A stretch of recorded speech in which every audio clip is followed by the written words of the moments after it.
This is Marxism, not anarchism. Maybe you need to take your shoe off and hang it on the desk. Marxism was a centralist.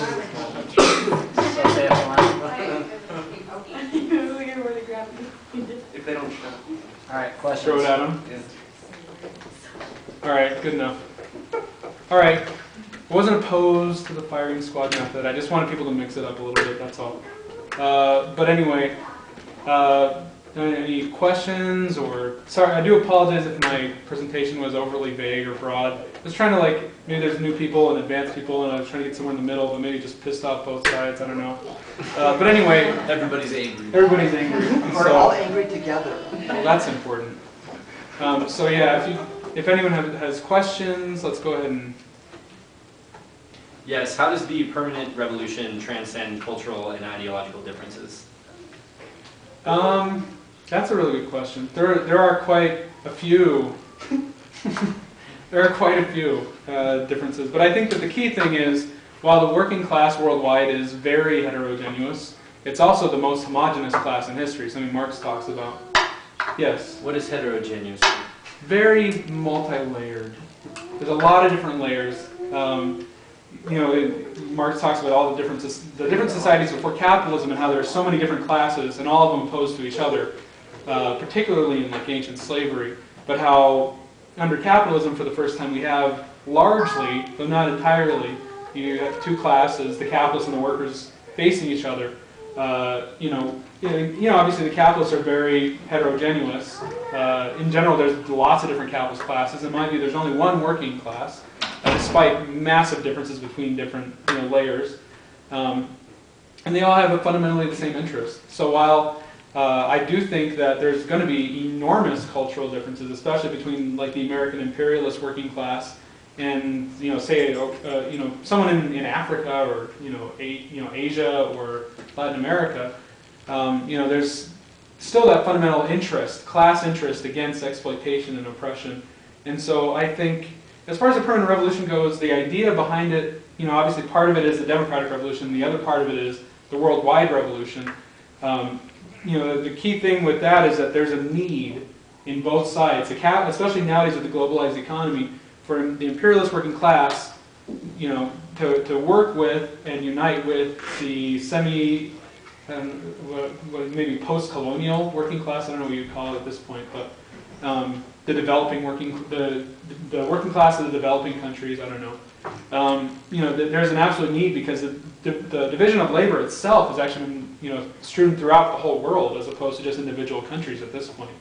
So I think that this is a way that you're going to see a lot of bridging of cultural gaps. If you have no choice, you've got to work together to overthrow capitalism. I think that's and you don't even have to look at Trotskyists or permanent revolution, whatever. I would say if you look at Tito, for example, in Yugoslavia, I'm not a guy that I'm especially a fan of, but I do think that they were forced, all these disparate countries, to come together into one socialist federation of Yugoslavia. Soviet Union's another example of that. So yeah, we have historical examples, but I think now more than ever that's a possibility. Chris? Yeah, I was wondering how Trotskyism specifically deals with the question of the dictatorship of the proletariat, in that in State and Revolution, Lenin basically outlines, look, there's going to be an administrative transitional class, if that's what you want to call it. And basically the same things you listed as far as what the unions, the bureaucracy should be reduced to is, yeah, you get equal pay as everybody else. You're subject to recall at all times vis-a-vis democratic centralism.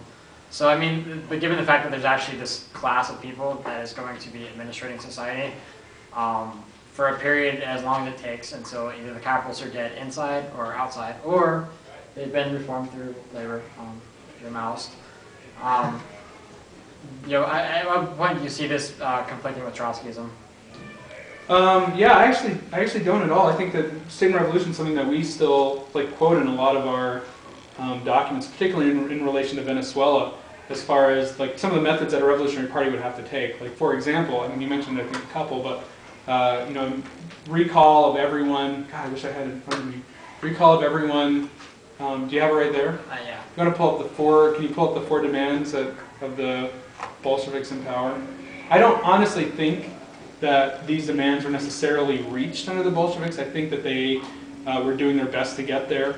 And I do think that there's no question that at certain times there's methods that go beyond what is ideal in order for us to secure the revolution. But I think that that ultimately, the way that Trotsky explains it is, you can hold your breath for a while, but eventually it's going to kill you. And democracy is kind of like the oxygen of the workers' state. So you might need to hold your breath to go through water, but if you continue to hold your breath, you're eventually going to die.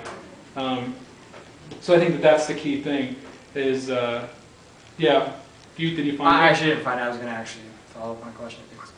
God, I wish I could remember. It's every member of the government gets the same pay as the average worker. Yeah, worker.